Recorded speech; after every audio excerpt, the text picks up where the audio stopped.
اعوذ باللہ من الشیطان الرجیم بسم اللہ الرحمن الرحیم لقد کان لکم فیہم اسوۃ حسنۃ، تمہارے لیے یقیناً ان کی ذات میں، ان کے رویے میں، ان کے طرز عمل میں ایک اچھا نمونہ ہے۔ لمن کان یرجو اللہ والیوم الآخر، لیکن کس کے لیے؟ کہ جو اللہ کی بھی امید، ملاقات کی امید رکھتے ہوں اور یوم آخر سے ڈرتے ہوں۔ بالکل یہی الفاظ وہاں آئے تھے، لقد کان لکم فی رسول اللہ اسوۃ حسنۃ لمن کان یرجو اللہ والیوم الآخر وذکر اللہ کثیرا۔ یہ سورہ احزاب میں ہم پڑھ چکے ہیں۔ حضور کی شخصیت، آپ کی سیرت اسوہ کاملہ ہے، لیکن فائدہ کون اٹھائیں گے؟ فائدہ صرف وہی اٹھا سکیں گے کہ جو اللہ پر بھی ایمان رکھتے ہوں، آخرت پر بھی ایمان رکھتے ہوں اور کثرت کے ساتھ اللہ کا ذکر کرتے ہوں۔ اسی طریقے سے یہاں لقد کان لکم فیہم اسوۃ حسنۃ لمن کان یرجو اللہ والیوم الآخر ومن یتول فإن اللہ هو الغنی الحمید۔ اور جو منہ پھیر لے، پیٹھ موڑ لے، اللہ غنی ہے، حمید ہے، اللہ کو کسی کی پرواہ نہیں، کوئی احتیاج نہیں۔ اب آخری مسئلہ آ رہا ہے خاص طور پر بعض خواتین کا۔ ہوا یہ تھا کہ صلح حدیبیہ میں طے ہو گیا تھا، جو سن 6 میں ہوئی، کہ مکے سے اگر کوئی مسلمان بھاگ کر جائے گا مدینے تو آپ کو واپس کرنا ہوگا، اور مدینے سے اگر کوئی مسلمان مرتد ہو کر واپس آئے مکے تو ہم واپس نہیں کریں گے۔ یہ شرط تھی اور شرط مان لی تھی حضور نے۔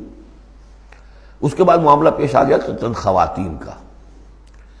اب ظاہر بات ہے کہ اب خواتین جو ہے ان میں سے کوئی مدینے آ گئی، مطالبہ ہوا ان کا واپس کریں۔ جو مسلمان تھی ایمان لے آئی تھی، حضور نے فرمایا نہیں، وہ مردوں پر بحث تھی، ساری گفتگو جو ہوئی تھی وہ رجال سے متعلق تھی، نساء کی نہیں، لہذا ان کو واپس نہیں کیا جائے گا، اور نہیں کیا گیا۔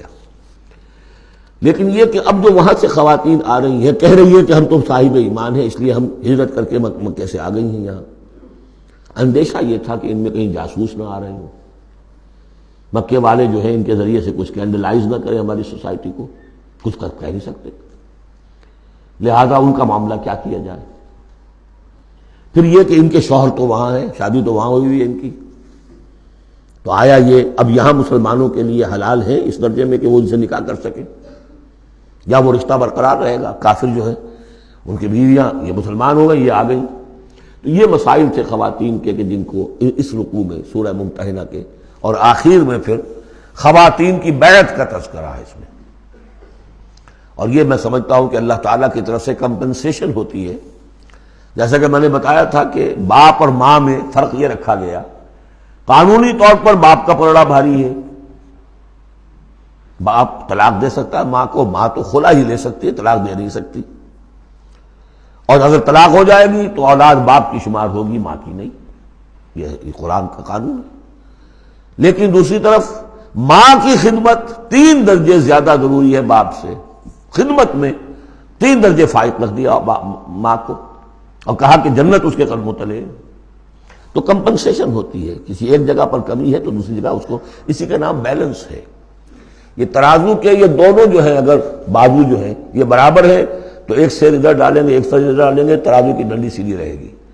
ایک چھوٹا ہے ایک بڑا ہے تو چھوٹے میں اب زیادہ ڈالنا پڑے گا اور بڑے میں کم، تب وہ تو یہ بیلنس تو تب ہوگا کہ وہ جو کمی ہے اس کو پیش نظر رکھیں۔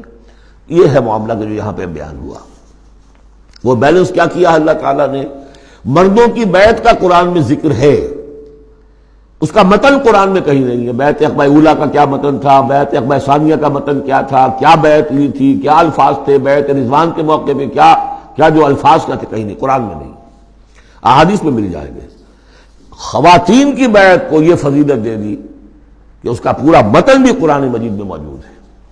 فرمایا عسى اللہ ان یجعل بینکم وبین الذین عادیتم منہم مودہ، ہو سکتا ہے مسلمانوں کہ جو تمہارے اور جن کے مابین دشمنی پڑ گئی ہے، اللہ تعالیٰ تمہارے مابین پھر دوستی پیدا کر دے۔ کیسے پیدا کر دے؟ وہ ایمان لے آئے، فاخوانکم فی الدین۔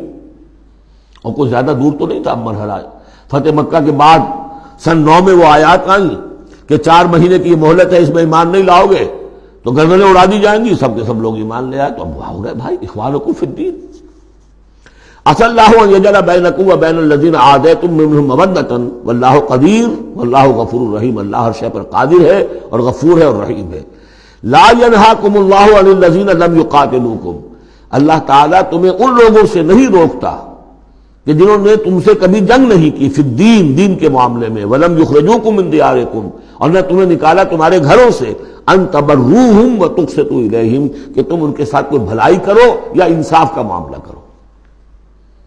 جہاں بھی ولایت کا معاملہ نہیں، کافر کو ولی نہیں بنایا جا سکتا، پشت پناہ، مددگار، حمایتی، قلبی محبت نہیں ہو سکتی، لیکن کوئی نیک سلوک کرنا، کوئی بھلائی کرنا، اس میں کوئی اعتراض نہیں، کافروں کے ساتھ کرو۔ جو غیر حربی ہے، جس کے ساتھ جنگ نہیں ہے، جس نے کبھی آپ کے خلاف آپ کے کسی دشمن کی مدد نہیں کی ہے، اس کا معاملہ مختلف رہے گا۔ ان اللہ یحب المقسطین، اللہ تعالیٰ انصاف کرنے والوں کو پسند کرتا ہے۔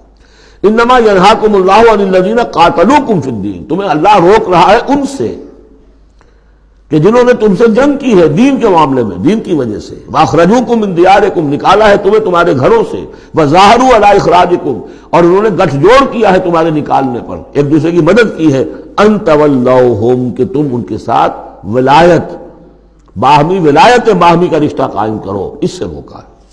ومن یتولہم، اور جو کوئی ان کے ساتھ دوستی کرے گا، فاولئک ھم الظالمون، تو وہی لوگ ہیں کہ جو ظالم ہیں۔ صدق اللہ العظیم۔